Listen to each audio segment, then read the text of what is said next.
once he kind of settles in, he's a great dog. He's a really good dog. So of course I have him in the car, Yeah. but there's some rules for reintroduction. Yeah. So in the beginning, no touch, no talk, no eye contact. Okay. Now the reason why we do that is because he's going to be excited to see you guys, right? Yeah. And we don't want to feed into that excitement, because that excitement is what feeds into the bad behaviors that we spent the last 4 weeks working on, right? Okay. Now, naturally, just like humans, you go somewhere and it might be a little bit more stringent. You can't do the things that you would normally do at home when you have your free space. When you get back home, you kind of let the hair drop, so to speak. So being that he's home, a lot of those behaviors that are associated with you guys, the sights, sounds, and smells of here, are going to start to pop back up. So in the beginning, you're going to see me correct him and get him to understand everything that we've been working on at my place now applies to you guys, right? Okay. And then we're going to go through the process of, in real time, just like in the videos, taking you guys through the mechanics, but also the psychology to make sure that he maintains his behavior. Because I've seen it happen quite a few times. The dog come back home, he's good for a week or two, Yeah. but if it's not maintained by you guys, he will go back to those same behaviors. Yeah, so I'm gonna go grab him out the car, and then as we approach, you'll see me start to go through that process of correcting him, getting him back to understand we still have to do what we've been working on. Can I go put a coat on? Yeah, for sure. It's really cold. Yeah, no problem, no problem. Matter of fact, while you're doing that, no, I'll wait for you to come out just so you can see the process as well. Yeah. I messed him a whole bunch. Oh yeah. He's a good dog. He's a good dog. And the price is right. He was free. Well, yeah, you can't beat that. You can't beat that at all. Yeah. He was at the shelter, Uh huh. and I told him I'm a disabled vet, Okay. and from Vietnam, and Ah, they get him free. that's good. That's good. Included Okay. all the stuff, the shots, and all, Yeah. and the chip and everything. Okay. That's good. While That's I'm good. thinking about it, Yes, ma'am. before we get involved in everything else, and I Mm-hmm. forget to ask, he's got an appointment tomorrow to be groomed. Okay. Is that okay? Oh yeah, for sure. For sure. Actually, I gave him a bath this morning, Yeah. but that's a trainer's bath. I'm not a professional groomer, so I'm sure they're gonna get a little deeper and put a little bit more smell goods on him. But yeah, that's fine. That's totally fine. It's not that so much as cut his fur down. Oh yeah. He probably is due for a haircut as well, for sure. Yeah, because it's been 4 weeks, so I know he's due for a couple. Yeah, that's totally fine. It's more like 8 weeks since he had a haircut. Oh, so it was 4 weeks before, and then the 4 weeks he's been gone. No, you're right. It's probably only 5 weeks. Okay. Because we Okay. had done the week before you came. Okay. Yeah, that's fine. That's fine. That's totally fine. Yep. Okay. So let me grab him out. I'm actually going to set this up so it's facing this way, because like always, I'm filming, so you guys can see the process, and I can send it to you. Okay. There we go. And then, of course, any questions that you guys have, of course, we're going to talk normally. Just Yeah. don't address or direct any attention to So you're him. gonna take him and put him in the house and let him run around the house? No, so what we're going to do when I bring him out, that excitement is probably going to start to kick up. So before we get into the house, we have to calm his brain down, because we don't want him to go into the house excited, because then it gets harder Yeah. for him to calm down in the house. So we're going to calm him down here, and then we're going to proceed to go into the house. And just by touching them or putting your hand down? No, he said no Yeah. touching. Yeah, no yeah. talking. Yeah, for right now. For right Okay. now. I'll let you guys know when it's okay to do that. Because again, you don't want to reward bad behavior, right? So by giving him that affection when he's in an excited state of mind, it's actually rewarding the thing that you guys don't want him to do.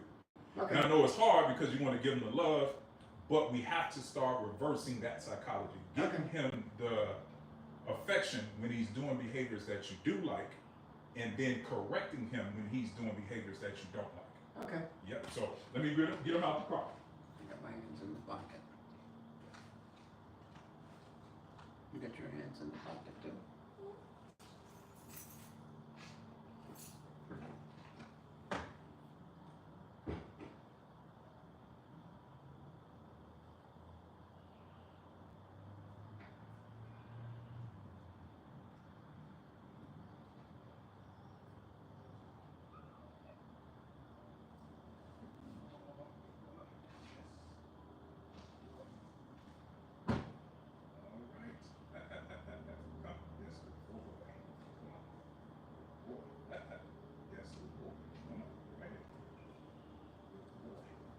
So all I'm doing right now, right, is this is what we call leash etiquette. So every time he goes to run to you guys, all I'm telling him is, nope, that's not how we walk on the leash, right? I tell him no, and I give him a slight correction in the leash. I start walking backwards, because what that does psychologically is that lets him know the more excited and the more unruly you get, the closer we get, then we're going to start going further away from what it is that you're trying to get to, right? So that's called what we call negative reinforcing. So I'm negatively reinforcing the fact that he's pulling me on the leash. So now what I'm saying is, the more you do this, the more we're going to go away from it. But when you calm down, then we can start going towards the reward, which is you guys, right? So that's all I'm doing right now, and all I'm looking for him to do is walk with me, right? I don't want him to run past me and pull me to you guys, right? I want him to walk with me to you guys. Now this is important. He's a small dog, right? So him pulling on the leash is not so physically draining like it would be with a bigger dog. So it's not necessarily about stopping him because he's pulling you. It's more so about stopping him so we control the brain. Because if we can control the brain here, right, especially outside when there's a lot of stimulation, a lot of sight, sound, smells, a lot of things that you guys can't control, it's much easier to control him when he's inside the house, when there's less stimulation and there's walls that can contain him, right? So, come, yes, good boy, that's a good boy, yes. Now, the other thing I want you guys to pick up, right, every time I correct him, I'm also giving him positive reinforcement, right? So there's always, if there's a negative reinforcer, I always want to do my best in most situations to give him a positive reinforcer. And the reason why that's important is because there's balance, right? There's not so much negative to where it just makes him shut down. Just like anybody, if you just got constant negative, negative, negative, at some point you'll clam up because you don't know, you'll start asking yourself, well, what do I do right, right? So with him, if there's a negative, good boy. As soon as he turns around and gives me his attention, right, I want to reward him for that, because what I'm telling him is, hey, when you focus on me, that's when you get the affection that you were talking about. But when you are hyper-focused on things that don't matter, that's when you get correction, right? So does that make sense? Yeah. So it's very important that we do that, because that's how you build engagement in your dog. That's how you're able to let him out in the yard with no barriers, and you can trust that when you call him, he's going to come back to you, because he's going to be happy to come back to you. Because the reward, you guys are the bigger reward than anything else out here. But if the reward is bigger than you, if the squirrel is bigger, right? If the leaf is bigger, he's always going to go to that. So that's why the timing of your affection is important, because it makes you more valuable than anything in the world. But if you just freely give it to him, it's not valuable. Does that make sense? Yeah. Yeah. So, and this is where we were having a conversation. We have to shift how we look at the dog, right? We have to shift from the mindset of him being only a pleasure for you guys, right? And there's nothing wrong with that. There's nothing wrong with that at all, because that's a part of having a companion. But it can't only be that, because then what happens, dogs don't rationalize emotions like we do, right? They're very black and white. It's structure, then it's love, right? So you have to provide that structure so that way he values your love, just like he values a tree, right? It's the same thing. All I'm teaching you guys how to do is make you the tree. So that way you don't have to have an outside source to try to bribe him to come to you in moments where he's not interested in what you guys are talking about. Does that make sense? Yeah. So that's all I'm doing right now. And he's actually calming down. If you notice, he's not trying to pull to you anymore. Yeah. It's just a waiting game, right? Good boy. That's a good boy. Yeah, good boy. You ready to go? Okay. Nope. Come. Yes, good boy. That's a good boy. Now you see the difference as I'm backing up, right? I'm giving him something to aim for. Because again, I'm inviting him in to me, right? And that's important. That's why you guys saw I did a lot of hand feeding. Because what I did with my hand was every time he sees this, those endorphins start to come. It's like, oh, something is good coming from that hand. Either it's going to be food or it's going to be a pat on the head or a pat on the butt saying good boy, right? So, and again, that's how you build value in you, right? Good boy, yes, that's a good boy. That's a good boy. Come, right here, come. Yes, good boy. There we go. Good boy. He's staying right beside you. That's what we're working on, right? Sit. Hey, sit. There we go. Good boy. Good boy. Good. Heel. Sit. Good boy. Now, if you guys notice, sit. If you guys notice, I'm slightly lifting up on the leash, right? Mm-hmm. And I call this concept picking up the telephone, right? In moments where he's super excited, right? Because the closer we get to you guys, the more excited he's getting. That's why, if you notice, we get closer, I back up a little bit, right? So I take 3 steps forward, and then I might take 1 or 2 back. But eventually, we're still going to get closer, right? But the closer he gets to his goal, the more excited he's going to get. So all I'm doing is, again, it's telling his brain, calm down. We're going to get there, but it has to be on my time. It can't be on his time. It has to be on my time. So the picking up the phone concept is, you remember the cordless phones back in the day, right? You pick up the phone, this is the cord, this is my end of the telephone, and his collar is his telephone, right? So when he's in an excited state of mind, I know my verbal is probably not going to pierce, right, his focus, right? It's like if he's chasing something, you're constantly calling his name and he's not paying attention to you, it's because your words have no value. And there's going to be moments like that. So that's where the leash comes in handy, because now I have a physical form of communication that I can use to communicate to him. So, and we call this leash pressure, right? And what I've taught him is when the pressure goes up like this, right? He sits down. His butt goes down. Yeah. And all I'm going to do, right? Because sometimes he may not do it immediately. All I'm going to do is just keep holding this just like this until he puts his butt on the ground. There you go. Good boy. Sit. Good boy. And immediately, as soon as he puts his butt on the ground, the pressure goes away. So if I want him to sit and he didn't listen to my verbal sit, so I'm always going to give him the opportunity to respond to the verbal first. That's called doing the least to get the most, right? Because I don't immediately want to go to this, because this is a form of a correction, right? So the command is sit. If he doesn't listen to the verbal command, then we go to the physical correction. So I pick up the telephone, right? Ring, ring, ring, ring.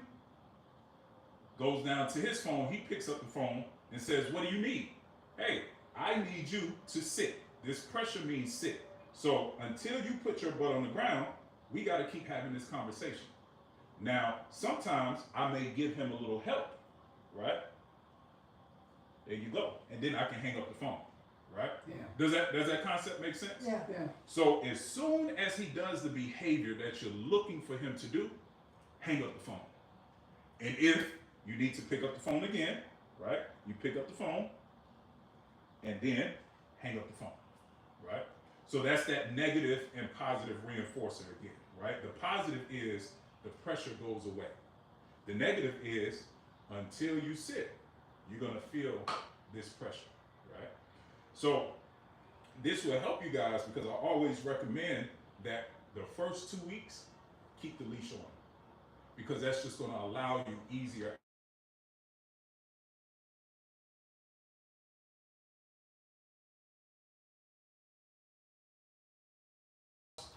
that you guys don't want him to do, as opposed to what happened when we first came. He ran up under the cat, and it was hard for us to get him.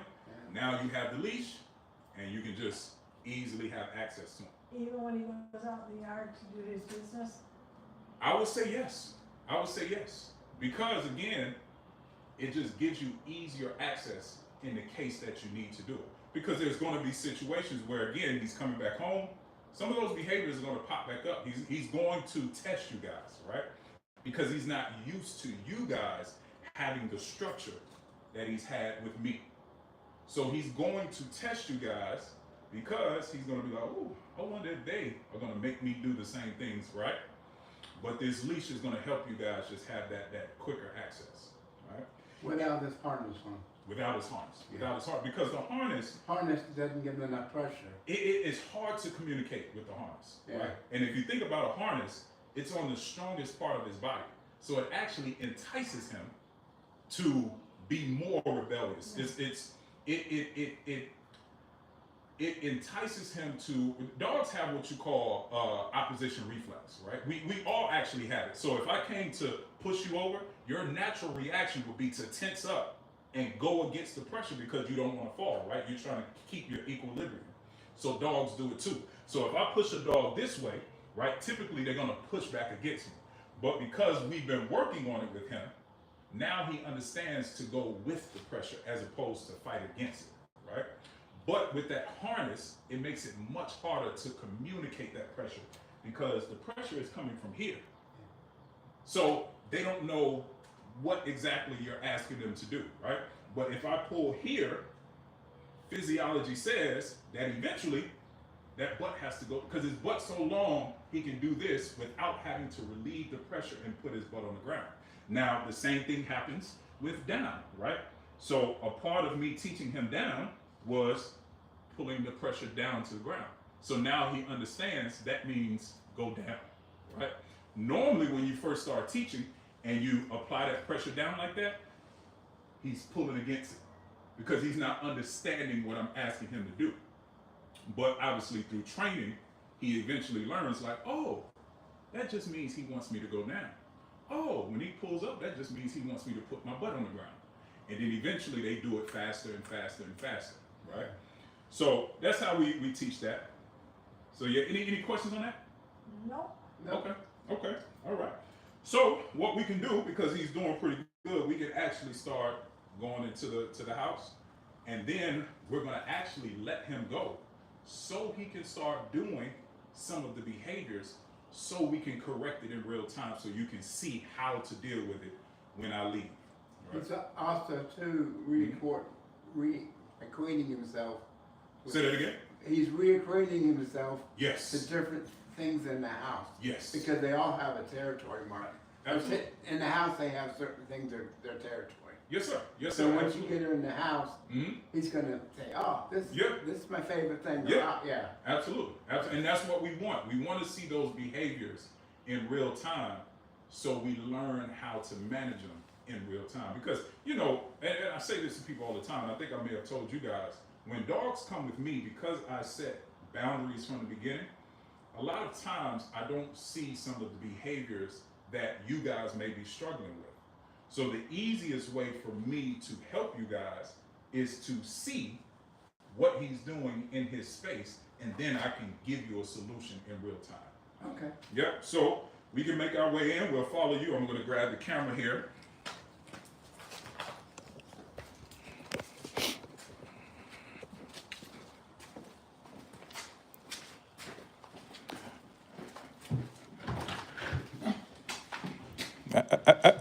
Okay, so now what we're doing, right, I want to show you this. This is very important, specifically for any barrier. Good boy. That's a good boy. So this is what we call barrier training, right? And this applies for any threshold. Even the step is a new threshold, right? So because I don't want him to develop the habit of pulling me inside barriers, or when I open a door, he thinks that's freedom to just run out the door, I'm going to do the same thing I was doing out there, right? So every time he goes to touch that step and I didn't touch that step first, or I didn't tell him or give him permission to go ahead of me, I'm going to correct him and we're going to go back. We're going to wait for him to calm down. We're going to move forward. Right? Good boy, yes. Right? So I'm looking for him to walk in with me and not in front of me or pull me in, right? He's very distracted. Yeah, oh yeah, for sure. Good. Okay. Good boy. Okay, yeah. I'll wait for you guys to There you go. Get back. Let you go first. Go on, kid. Okay. Go. No problem. Go on. All right, cool beans, right? So before I let them go, I'm gonna calm them down a little bit. Just a little, nope. I'm gonna sit on the couch. Yeah, no problem. No problem at all. Right, I'm just gonna set this up, and I guess I'm gonna set it up over there. That looks like the best place to set it up. Just give me a moment while I set this up, and I'll be able to send this to you guys as well. Is that a 16 or? This one is, yes, this is the newest one. Yeah. Oh, no. He's using the bathroom. Yeah, he peed a little bit. Is this a spot where he? Yeah, that's their spot when they dump at when they're in the house and distressed. Yeah, that's what I figured. One of his barriers. Yeah, that's what I figured. Yeah. So remember I said, some of those behaviors are going to start to come back up. He's going to react whatever he can. And Yep. urinating and pooping is one of the reactions. Yeah, yep. Come here. Okay. Let me fix this camera real quick. Did we do a lot of damage on his tail? No, it looks fine to me. Yeah. He was just missing some hair. That's all. Yeah. Yeah. And we couldn't get the couch down afterwards. Oh, really? And because the hair rolled up in the gear, in the worm gear. Wow. So I had to take a knife and cut it out. yeah. Ah, okay. Because when it went in, it rammed in around that ram gear. Yeah. Ah, okay. Nope. What's that? Good boy. Some paper towel. Good boy. Okay. I don't know So, what it was, so I'm thinking about in here somewhere. is there anything specific that you guys can think of that we can work on? Barking. The barking. Okay. Yeah. So in what moments does he normally bark? Like what? Somebody new comes in the house. Somebody new. Somebody. Stranger. Okay. Danger stranger. Mm-hmm. Danger, stranger. Okay. Stranger danger. Okay. Gotcha. So now here's the thing about barking, right? I don't know. Well, one, barking isn't necessarily a bad thing. Mm. What's bad is if you can't cut it off. Yeah. That's what happens. That's what happens. That's what happens, right? So now what do you guys normally do when he starts to excessively bark like that? Hey, sit. Good boy. That device right there. This here? Yeah. What's this? It's a bark. He barks. You're supposed to push it and it shuts him up. It's like an ultrasound. Yeah, it's ultrasound. Okay. Does it work? Sometimes. Sometimes, yeah. So this is very similar to like an e-collar. It's kind of like the same concept. Yeah. A little different, but the same concept. So this is a negative reinforcer, right? So it's the same thing I was talking about outside. The only difference is the reason why I don't like to rely on tools like this, because as you guys said, sometimes it works, sometimes it doesn't. You know, the one thing that I know works every single time is me. Yeah. So now what I'm going to do is, as opposed to using this as a negative reinforcer or a correction tool, I'm going to use one of two things. I'm going to use the leash, right? So when you know you have company coming over, normally do you guys put them in this kennel? We have, Mhm. and we got a bunch of people coming Sunday for parties. Okay. I prefer not to lock them up. Okay. And my great grandkids would love to, Yeah, play with him. play with them. But he's not, is he being aggressive towards people or he's just barking? He just barks. Excessive barking, Barks yes. and barks. They've violated his space. Well, yeah, what, I mean, so, this is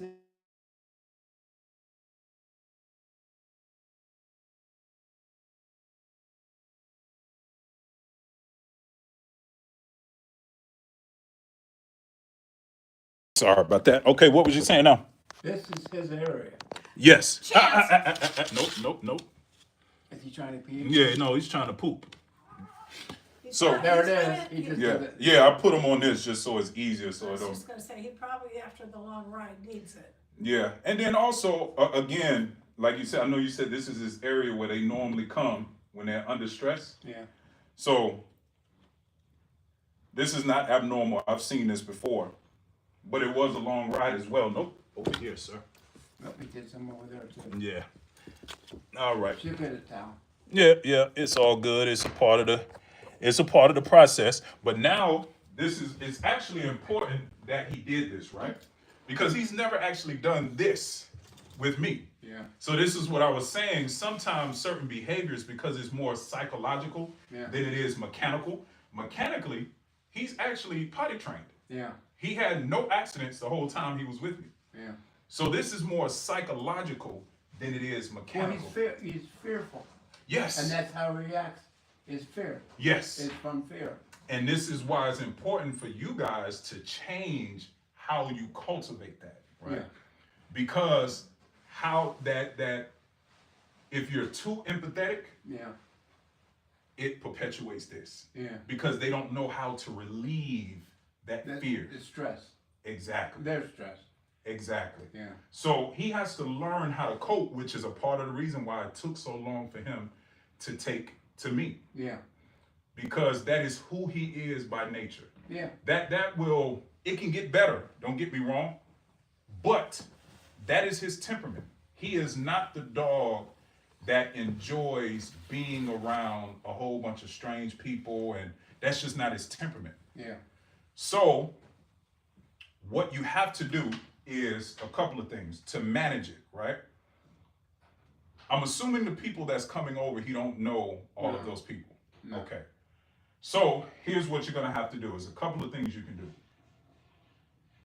You can expose him to the people in increments, right? So as opposed to bombarding him Yeah. with all of the people at once. Like your dog come in a big bowl. Exactly, And- exactly. So you take them out in increments, right?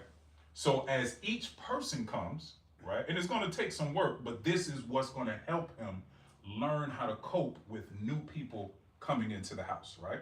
So as each person comes in, right, I know it's gonna be hard, but the best you can as each person comes in, even if you can tell them, like, hey, look, my dog just came back from training, and as a part of his training, this is what my trainer recommended we do to help him so he's not driving you guys crazy with the excessive barking.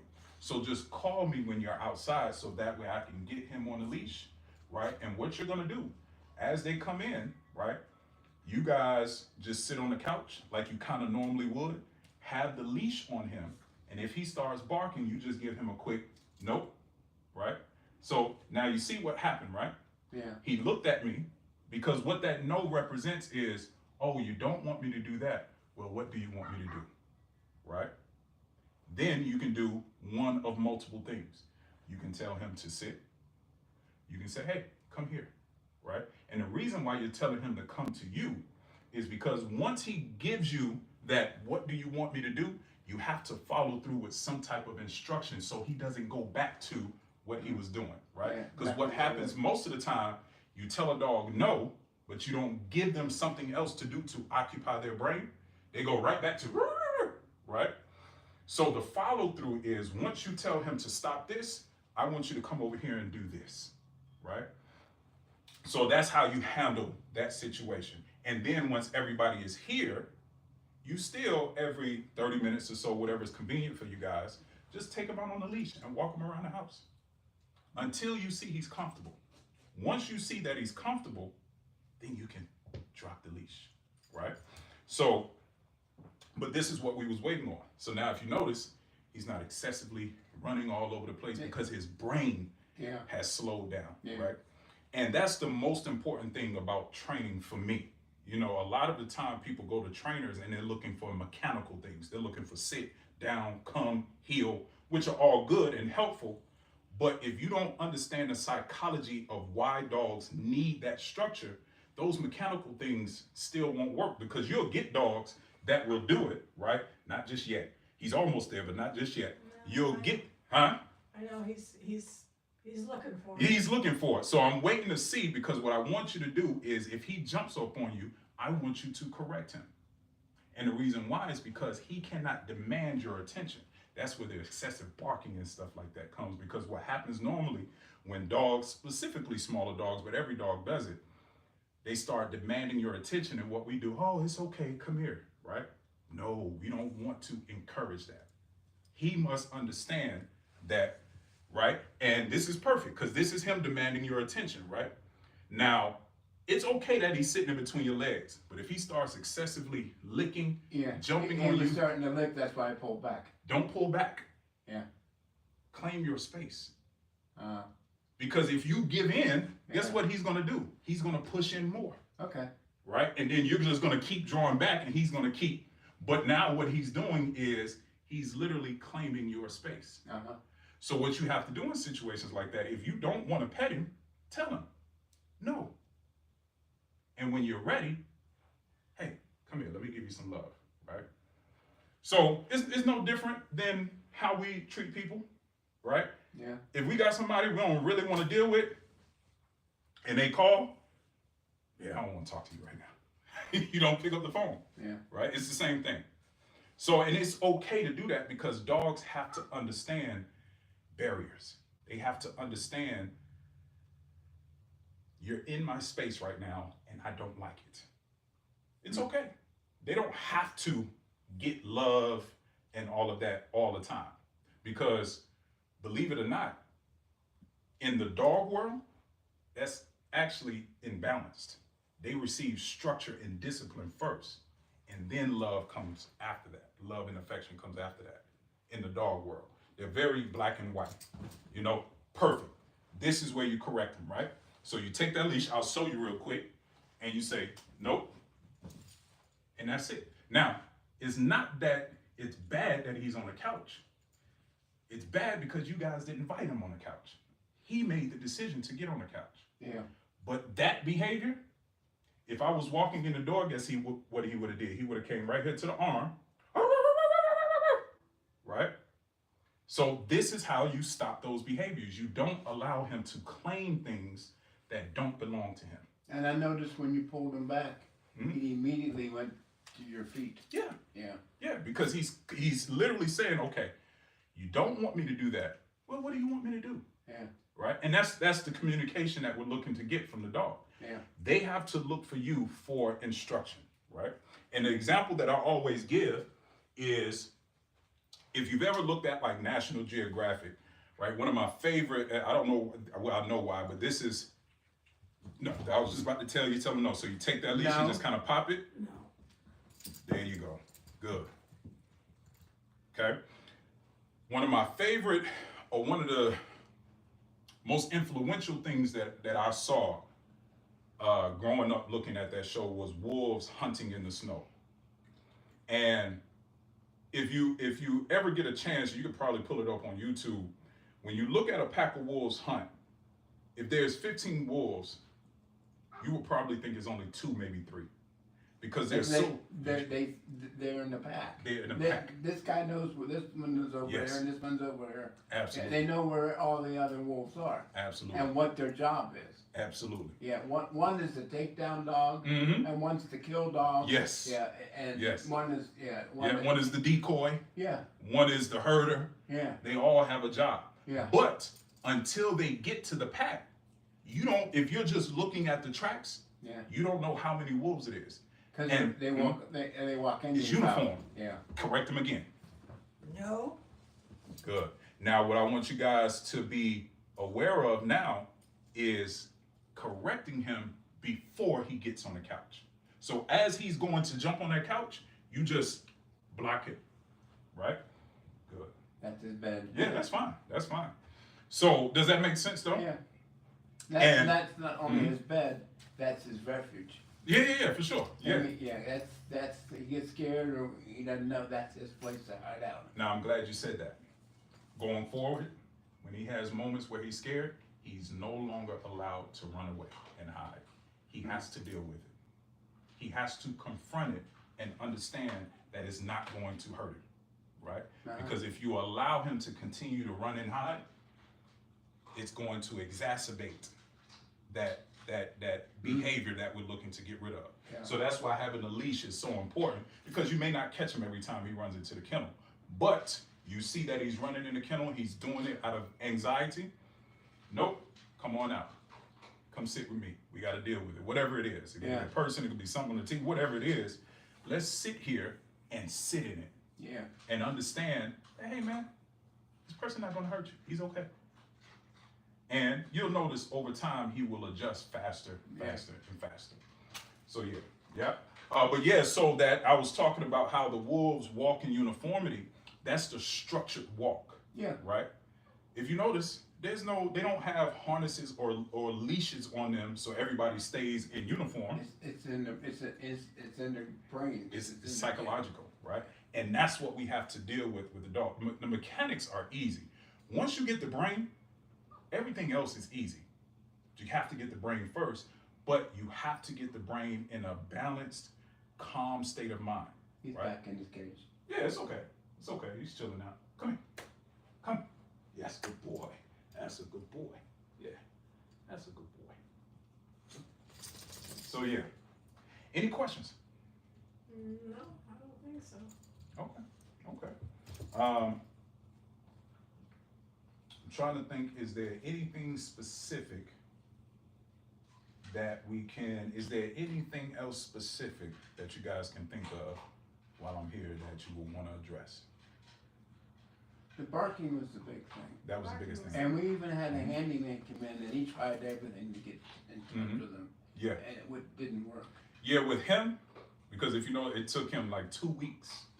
And I had to, only because I only had 4 weeks with him, I had to kind of rush the process a little bit longer than I normally like to. But with things like that, because he's just not the dog that, he's really like a one person type dog. Yeah. That's just his personality. He doesn't adjust to new people quickly like that, right?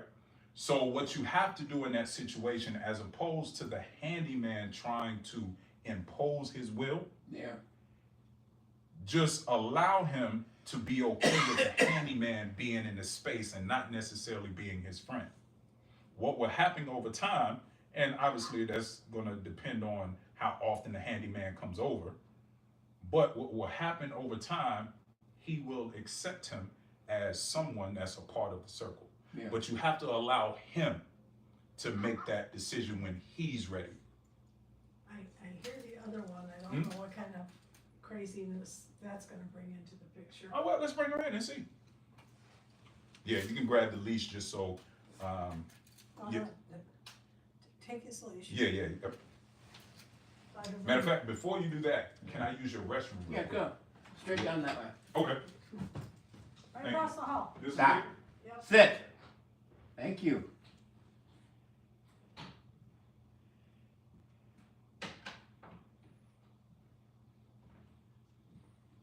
He ate every morsel of dog food that was in that bowl. Huh? Did it?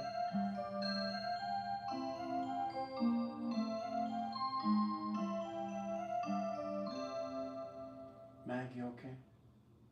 She will be. I just think they need to see each other before he leaves. If they have any problems.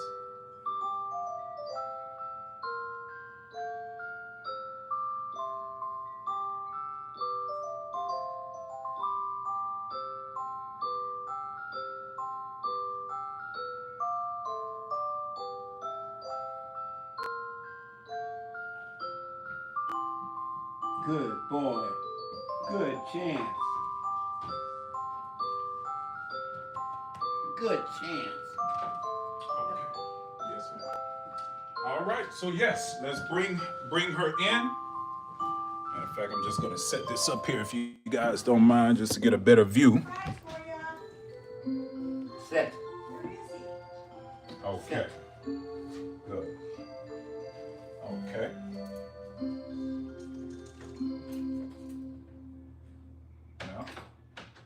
Now, help me understand again, because I know we spoke about their relationship. First of all, how long did you guys have him before the training? Chance? Yes. About 3 or 4 6 months. About 6 months. Okay, so he's pretty much settled in. So what is the relationship like between these two again? I know you said in the beginning it was a little. I was like, I thought he was going to kill her. Okay. She's It 10 was, years I think old. that was territorial. Okay. Yeah, she's 10 years old and about half his size, as you can see. Yep. And yeah, Now what she has been doing, instead of him chasing her, she's chasing him. She's chasing him. Okay. Yeah. Okay. Well, And I think that's more play than anything else. yeah. I yeah. think the more sit, sit, There you go. Good. the more they get into it. Mm-hmm. What was it? I lost my train of thought. You were saying it was play. Is now is more play Yeah, than yeah. it is. Yeah. Yeah, because they're more comfortable with each Yes. other. Yes.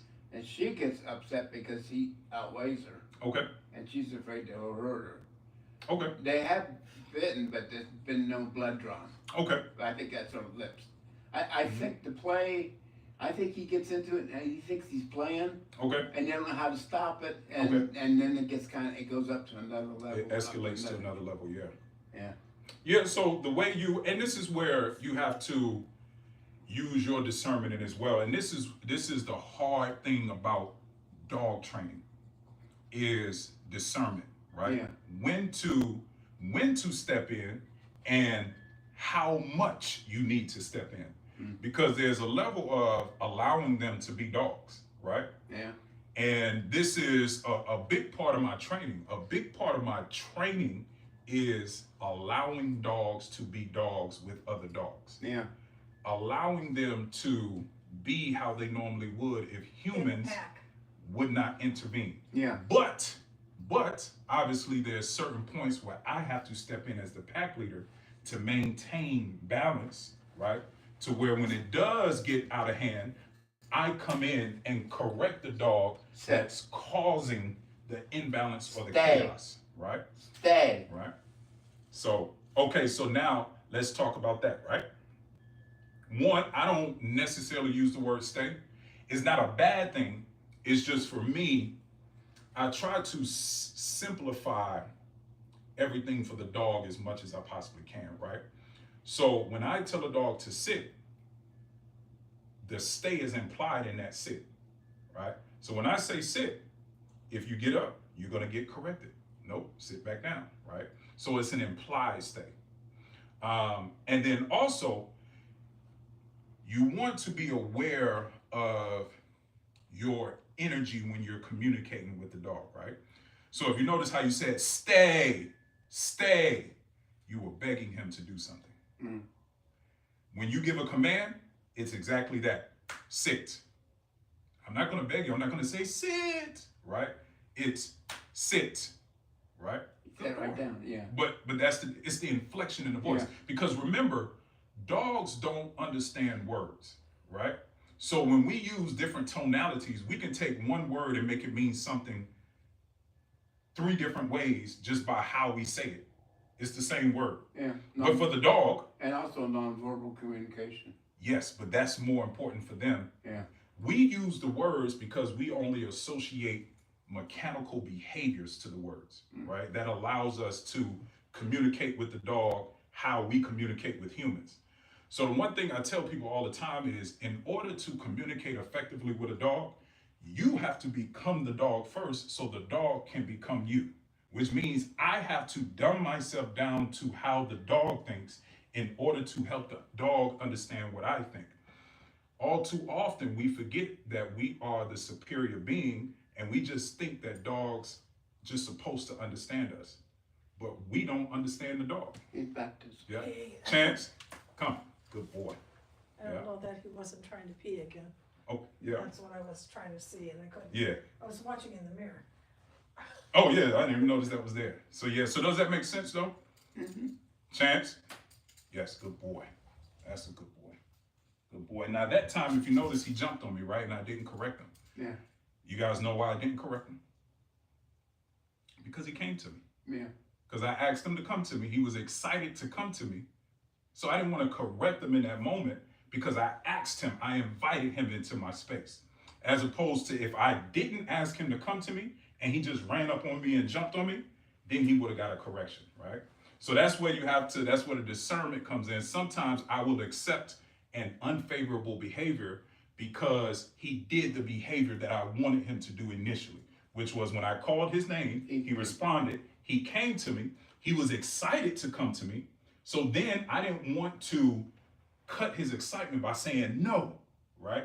Because then now I'm communicating to him, well, I thought you wanted me to come to you. Now you're telling me no, right? So that's where the discernment is more important than the mechanics. Yeah.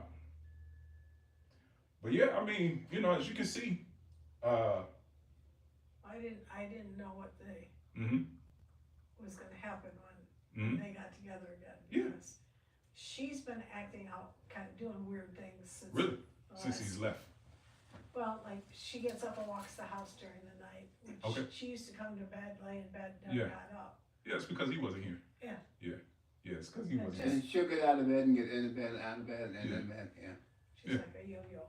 Yeah, yeah, And actually, I had some hemp chews for them, yeah. Okay. and I gave her like a half of one every night. Okay. Just to And push her out. Calm it down. calm Yeah. her down. Oh, yeah. Yeah. So because it's no different than, like if one of you guys are gone for a long period of time, you're so used to being with each other, that anxiety is like, where are they? So yeah, it's the same thing. Dogs, mammals in general, we're very similar. We all experience the same type of emotions. The difference is the level of those emotions. We experience those emotions at a much higher level than a dog or a tiger or a lion, right? We have the ability to use discernment at a much higher level than they do. So this is why what we call in the dog world, the scientific word for it is anthropomorphize our emotions onto a dog. Yeah. It causes chaos for them because they don't know how to balance the level of emotions that we experience. They can't communicate it like we can, right? So that's why um, we have to get better at being a dog because it'll make it easier for them to understand what we're asking them to do. Yeah. Yeah. Oh yeah. But I guess he's a keeper, huh? oh yeah, he's a good dog. You just once you understand your dog, Yeah. it's much easier to live with your And dog. I think each breed are different. Each breed is different, but more importantly, each dog is different, even within the breed, because you can have a dog of the same breed. Perfect example. They're the same breed, but they're different. Their Yeah. temperament is slightly different. They look almost the same, but they're different. How they respond to things is Yeah. different. And the reality And is, her age too. 'Cause she's older. She's 12. Yes. She's not gonna up and run around the house. Yeah, Because I'm an old lady, isn't it? Absolutely. And well, he would. Yeah, Yeah. absolutely. Yeah. They would, So- wouldn't you? Yes. Yeah. And then, a lot of these dogs, they're not being used for what they were crafted for anymore. No. No, it's all pleasure. It's all shows. Exactly. Yeah. So it's mostly companionship. They were made to My be. my son has Okay. 3 Australian shepherds. Oh wow. And I know that's a lot of energy. that's a lot of dogs. That's whew. Well, I mean, But the thing is that none of them are used to Mhm. herd. yeah. So are they running around nipping and doing stuff like that? No, they're actually. Mhm. I've not seen that behavior from Okay, them. that's good. They're one dog. I have a son who's tall like you Okay. are, Mhm. and the one dog, no matter what my son John does, Mhm. that dog will, from wherever he is, he'll Yeah. hear John get up from a chair, Yeah. and he's there. "Arr!" And he Yeah. does that barking Yeah. thing with John. He's hurting. He's hurting John. That's what he's doing. He's like, why did you get up from there? I didn't tell you to get up from there. that's basically what he's doing. Yeah, Yeah. Yeah. but And really, they were made for hunting. Yeah. Like the vermin. dachshund was Yeah. bred to be low so they could Yeah. go in the hole and get the animals. Uh-huh. Yeah. They all had a specific, Job. or Yeah. a specific animal what to were go Shih after. Tzus bred for? I believe Shih Tzus were one of the first breeds that was created for companionship. Because if I remember correctly, Shih Tzus were created in Japan, if I'm not mistaken. I thought it was China. It was one of those Asian countries. It Yeah. might have been, I think it's Japan, but it could have been China. But they were actually made for royalty as like ornaments, basically, like living ornaments for Yeah. royalty. So they were actually one of the first breeds that was purely created for companionship.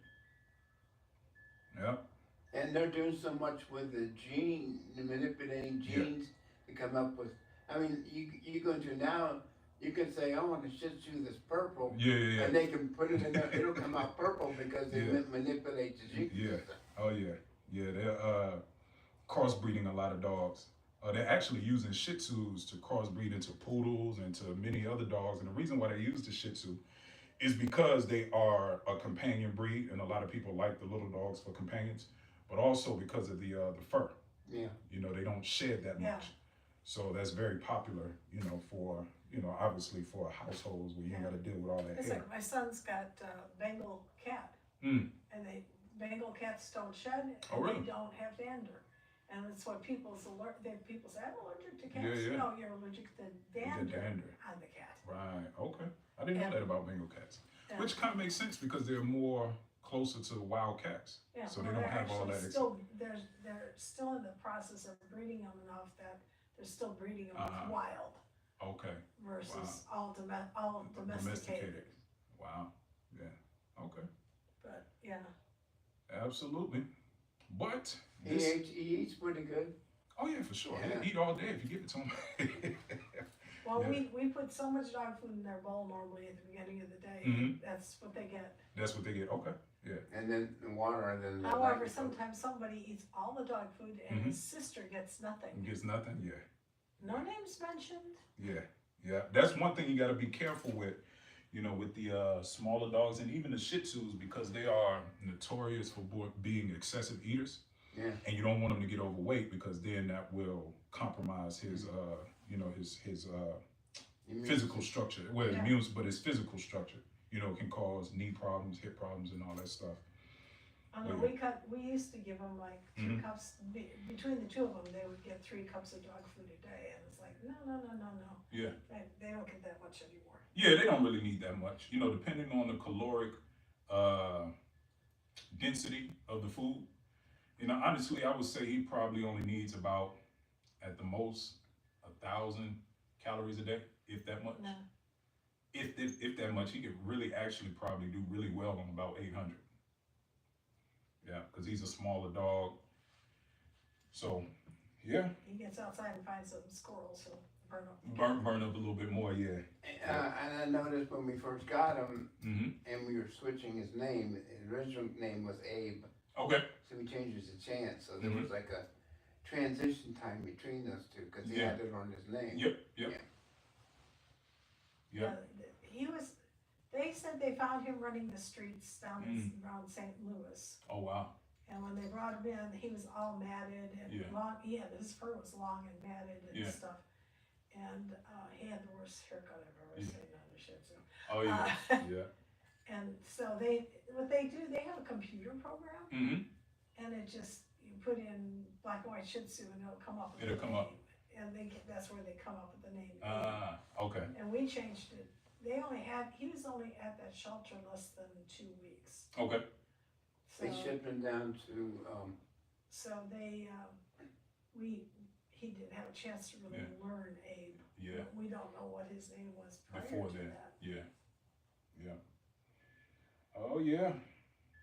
Well, Chance, you're good now, buddy. Yeah. Now, that WhatsApp group, as long as you guys keep the app, you will be able to reach out if you have any questions. That way, of course, you can maintain, the training. And are you guys on YouTube? You have an account on YouTube? I do. You do? So I'm gonna send you this video, so that way you can refer back to it, and then obviously you guys still have the other videos that I sent as well. Yeah. So, but yeah, I would definitely, as much as possible, as opposed to free feeding, I would do the hand feeding that you guys saw me do. So the exercise where sit down, all of that stuff. I would do that more often than just the free feeding, because that way, one, again, you mentally stimulate him, and then also it builds engagement. It builds more importance with you guys, as opposed to the bowl being the giver of food. Now you guys become the giver. Yeah, of we food. got a bunch of those little treats. We got all kinds of treats. Yeah, well, the treats are good. I would just use this kibble. Yeah. I would just use this kibble, because the reason why is because I do my best to operate with the concept of KISS, right? Keep it simple, stupid, right? And the more outside influences that I need to connect with my dog, the harder it makes to connect with him when those influences are not available. Yeah. I always have to feed him. Yeah. right? As long as I have them, I have to feed them. But I may not have access to treats all the time. So that's why I like to use the food, because that's something I gotta have. Yeah. You know, he has to eat. And then too much treats will devalue his food. Because then he's gonna start looking for the thing that Treats tastes is better, that's regular sweeter, food, yeah. right? So, you know, again, that's the balance as well. So yeah, I would just use his kibble. And you think we should, opposed to just opening the door and letting him go out with Maggie and run in the yard and play? Work what we did here. Make him work that door. Make him get permission to go out. Oh, yeah, that's fine, but I mean, take him off lead though. Oh, you mean outside? Yeah, I would. because they go out there and they run and chase and Yeah. they do dog play. When you call him back in, does he normally come in? Oh, yeah, they. Oh, so yeah, that's Either fine. that or they come to the door They and come bark. when they're ready. Not unless Ready. you're talking to the neighbor dog. No. No. Oh yeah, okay. They have You know, they have these little conversations. conversations. Yeah, Yeah. yeah. As long as he comes back in when you call him, Yeah. and you don't have to go out there and chase him, yeah, that's fine. You can keep the leash off of him. Yeah. But if you find that he and you know, it may not happen, but if it does happen, and he starts to ignore you when it's time to come back in, put that leash on him. That way it's easier for you to get him. And I would actually recommend getting a long lead, like a 20 or, you know, 15 One foot of those lead. retractable ones? Well, the retractable ones are good for walking. They're not necessarily good for that, because then you have that big clunky mechanism at the end. Where is their long lead at? I have, when we used to go camping, we had another dog before. Okay. Yeah, and we had Maggie and then we had another dog. And we do have some long leads, I just don't know where they're at. Okay. Yeah. Yeah. We just green eye. One thing is we moved. We don't want anything is we moved. Yeah, yeah, that's cool. Yeah, I mean, you know, you guys can go to a Tractor Supply or something like that. Oh, it's just, I bought some nylon rope and tied a hook Oh on it. yeah, that works too. Yep, that works perfect. Yeah. And we had them for when we went camping, they could be outside on a long lead. Yeah. Attached to the trailer. Yes. They couldn't go anywhere. Yep. Oh yeah. He never got to go camping. Okay. But yeah, other than that, that's pretty much it. I think the hardest thing I ever did was I put my dog Dancer down. Was that the dog you had previous? Okay. Was he a Shih Tzu as well? No, He was she's a not. Dachshund Cocker Spaniel. Okay. She was a more Chihuahua than she was anything. Okay, gotcha. But she would break out, tunnel underneath the gate, and go around the front door and sit and wait on you. Oh yeah. It's almost like I did it. Yeah. Oh yeah, big fella. Oh yeah, you a good doggy, man. You's a good boy. Yeah, you's a good boy. Yes, I know. He likes to have his belly rubbed. Yeah, he likes his butt rubbed and his belly rubbed. Yeah. Yep. But that's it, folks. That's it. You know, he's like I said, he's a very smart dog. Let me ask you another question. Yes, sir. Excuse me. How much harder would it be to train him as an emotional support dog for me? Not hard at all. He's actually already an emotional support dog. All you got to do is get the certificate. Because emotional support is different than service dog. Yeah. You know, a service dog, they have to do a specific job, which he's actually smart enough to do that as well. But emotional support, he has the obedience. He has the temperament to be able to do it. So yeah, he's really already. Where do you go to get the certificate? There's different organizations. I can actually put you in contact with my mentor's wife, because she actually trains emotional support in service dogs. So I'm sure she can. Now, I don't know exactly how that works, because I haven't dove into that specific part of training dogs yet, as far as, you know, the certifications and things, but I can send you her number. You can reach out to her. Okay. And she'll be able to give you all the information on that. Okay. Yeah, she can tell you where to go for the specific certifications and stuff like that. I know there's certifications, to be honest, that you can just go online and put in your dog's information and they'll send you the certification. Yeah, that's what happened with everybody. everybody was doing that. Right. You can't take them on the plane. Yeah. Or you put the stuff in da, and they got the certificate, Yeah. and they're not really ready to go on the plane, but they got the They certificate. got Well, the certificate. Yeah. And my daughter-in-law's mother was in the hospital. She had a health issue. Mm-hmm. And then they put her in a rehab place. Mm. And my son and my daughter-in-law went and got the red vest Mm-hmm. and Yeah. put it on one of their 3 dogs. Yeah. Yeah. And took that dog to the hospital. Took that dog to the hospital. Yeah. Yeah. Yeah. Chance. Good boy. Good sit. Yeah. Good boy. Good sit. Oh yeah, folks. So if there's no more questions, Heading back to Chicago. yeah. I got 2 dogs in the car. Got another dog I got to drop off. This was a dog that I was just boarding on. Is this so how did Pumpkin turn out? Pumpkin turned out good. Pumpkin was a piece of work as well. You know, she was just a lot of energy. A lot of energy. Well, Jack Russell's. Yeah, a lot of energy. That's But she turned out good. Yeah. That's another dog that's bred. I'm not sure.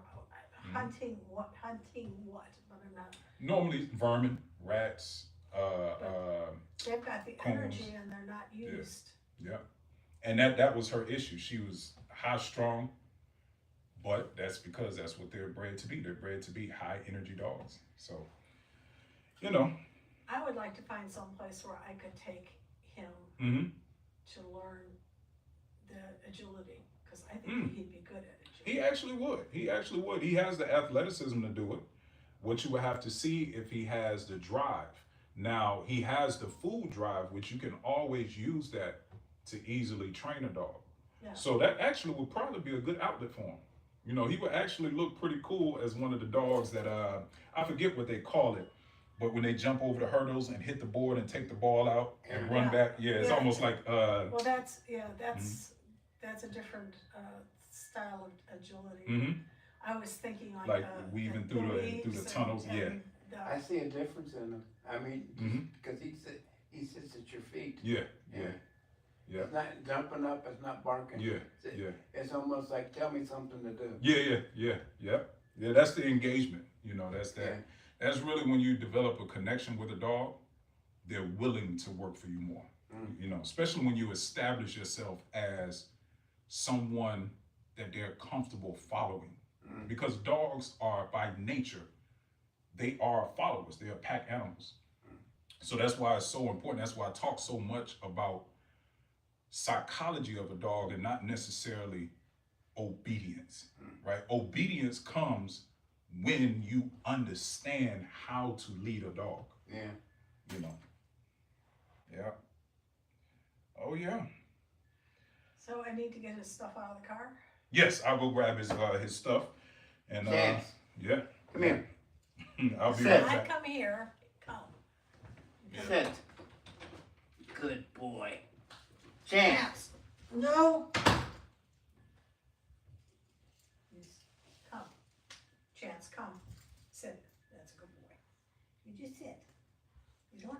No.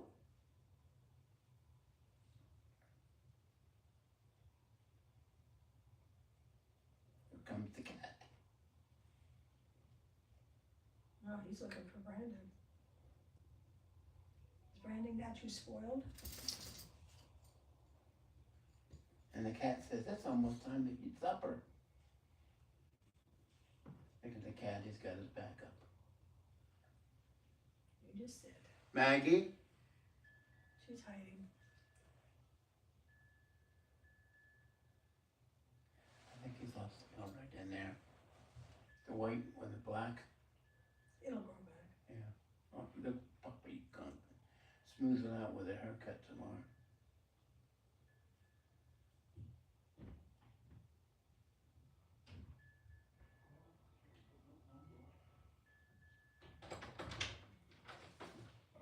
Okay. No. Chance, sit. Okay.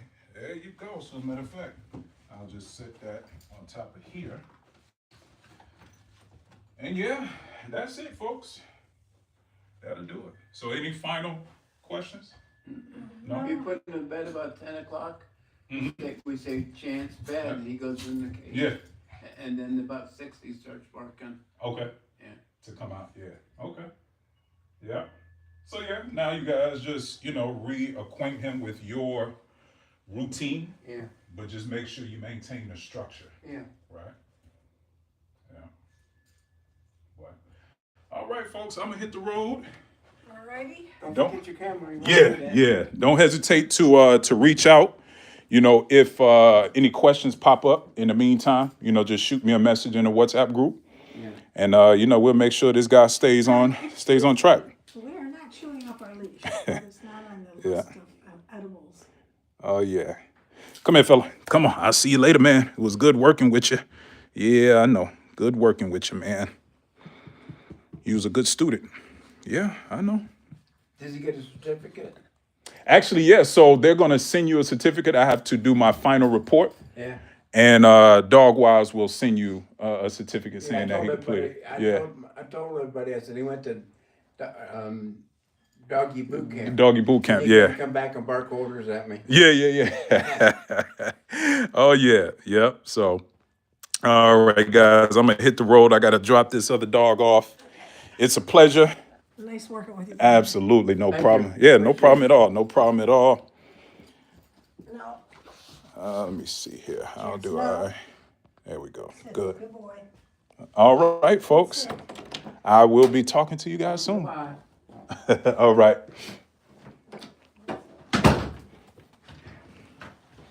All right, folks. That's how we do it, man. So Chance was with me for 4 weeks. As you can see, did pretty good on the drop off. Now it's up to them to maintain it. So until the next one, y'all stay safe. Better yet, stay dangerous.